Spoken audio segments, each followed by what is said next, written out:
এখন রাত 10:30 বাজে। আমি ডক্টর দেখিয়ে সবে ফিরলাম। প্রচুর রকম মেডিসিন দিয়েছে। আমি কিছু গাইনো প্রবলেম নিয়ে ভুগছিলাম, যেটা 1-1.5 বছর ধরে চলছে। প্রচুর ডাক্তার দেখিয়েছি, কোনো রকম কোনো ইমপ্রুভ আমি দেখতে পাইনি। আমার মেয়ে যে নার্সিংহোমের সাথে যুক্ত আছেন, ওখানকার একজন গাইনো ম্যাডাম আছে, ওনাকে পুরোটা বলার পরে উনিই বলেছেন মাকে নিয়ে আসবে একবার দেখানোর জন্য। আমি সেই মতো আজকে গেছিলাম এবং ম্যাডাম দেখলেন, পুরো রিপোর্ট সমস্তটা দেখলেন।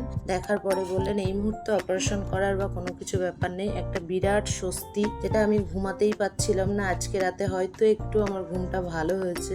এত টেনশন করছিলাম, টেনশন করার কারণটাও বলি। আমার মতো এরকমই সেম প্রবলেমে আমার একটা কলিগ এই মাসেরই 1 তারিখে ওর ডেথ হয়ে গেছে। বাচ্চা মেয়ে, 24 বছরের মেয়ে। ওর ওটা হওয়ার পর থেকে আমি এতটা ভেঙে পড়েছি, আমার প্রচন্ড কষ্ট, ভয় পাচ্ছিল।